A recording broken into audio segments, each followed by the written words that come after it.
Hello friends, welcome to பங்குச்சந்தை YouTube channel. இன்னைக்கு இந்த சேனலில் நம்ம என்ன பார்க்க போகிறோம்னா, பொதுவாகவே நம்ம எல்லாருக்குமே பார்த்தீங்கன்னா கோடீஸ்வரர் ஆகணும்னு ஒரு ஆசை இருக்கும். அதுக்கு உண்டான ஒரு சூப்பரான எஸ்ஐபி திட்டத்தை தான் இந்த வீடியோவில் பார்க்க போகிறோம்.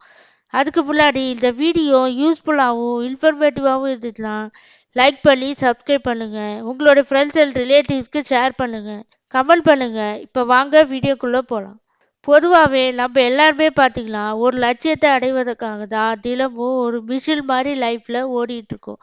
அந்த லட்சியம் நம்ம பிள்ளைங்களோட மேல் படிப்பு, கல்யாணம், வீடு கட்டணும், ரிட்டையர்மெண்ட் சேவிங்ஸ், இது மாதிரி பல நோக்கங்களுக்காக நம்முடைய வாழ்க்கையில் சாப்பிடாம தூங்காம நேரம் இல்லாமல் வேலை பார்த்துட்ருக்கோம். அப்படி இருந்தும் நம்மளால ஒரு பெரிய அமௌண்ட்டை சேமிக்க முடியல. ஏன்னா நம்மக்கிட்ட ஒரு இலக்கை அடையணும்னா அந்த இலக்கை அடைவதற்கான விடாமுயற்சி, தன்னம்பிக்கை, மன தைரியம் நம்மக்கிட்ட இல்லை. அதனால தான் நம்ம நாட்டில் 100க்கு 80% பீப்புள் அவங்களோட இலக்கை அடைய முடியறதில்ல.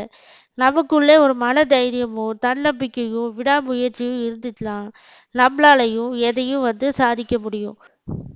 இப்போ நீங்களும் கோடீஸ்வரன் ஆக வாய்ப்புள்ள ஒரு அருமையான எஸ்ஐபி திட்டத்தை பார்க்கலாம். இது SBI large and mid cap fund. இந்த ஃபண்டு 1993 தான் முதல்ல தொடங்கப்பட்டாங்க. இது ஒரு திறந்த நிலை பங்கு நிதி, அதாவது ஓப்பன் எல்ட் மியூச்சுவல் ஃபண்ட் திட்டம் சொல்லுவோம். இந்த திட்டத்தில் பார்த்தீங்கன்னா இவங்க large cap and mid cap நிறுவனங்களில் முதலீடு செஞ்சுட்டு வராங்க. இந்த திட்டம் தொடக்கத்திலேருந்தே இன்று வரைக்கும் 13% மேலே ஒரு நல்ல வருமானத்தை கொடுத்துட்டு வருது. இந்த திட்டத்தில் பொதுவாக இவங்க 35% லார்ஜ் கேப் நிறுவனத்தில் தான் இன்வெஸ்ட்மெண்ட் பண்ணிட்டு வராங்க. மீதமுள்ள 30%த்தை கடன் பத்திரங்களில் இன்வெஸ்ட்மெண்ட் பண்ணுறாங்க. இந்த திட்டத்தில் மாதம் மாதம் நம்ம 10,000 ரூபாய் முதலீடு செய்யணும். இந்த முதலீடு நீங்கள் ஆரம்ப காலத்திலேயே, அதாவது இந்த திட்டம் தொடக்கத்திலேருந்தே நம்ம இன்வெஸ்ட்மெண்ட் பண்ணிட்டோம்னா இது வரைக்கும் நம்மக்கிட்ட 6 கோடியாக நம்ம கையில் இருக்கும். ஏன்னா இந்த ஃபண்டு சராசரியாக ஒரு ஆண்டு வருமானம் 15% மேலே ஒரு நல்ல ரிட்டர்னை கொடுத்துட்டு வருது. இந்த ஃபண்டில் நீங்கள் 10 வருஷத்துக்கு முன்னாடியே இன்வெஸ்ட்மெண்ட் பண்ணிட்டீங்கன்னா ஆண்டு வருமானம் 15%, 5 வருஷத்தில் 18.44% வரைக்கும் ஒரு நல்ல ரிட்டர்னை கொடுத்துட்டு வருது. இந்த திட்டத்தில் நம்ம செய்ய வேண்டியது முக்கியமானது என்னென்னா, தொடர்ந்து இந்த திட்டத்தில் நம்ம இன்வெஸ்ட்மெண்ட் பண்ணணும். அது இல்லாமல் நீண்ட காலத்துக்கு நம்மளோட இன்வெஸ்ட்மெண்ட்டை பண்ணிகிட்டே வரணும்.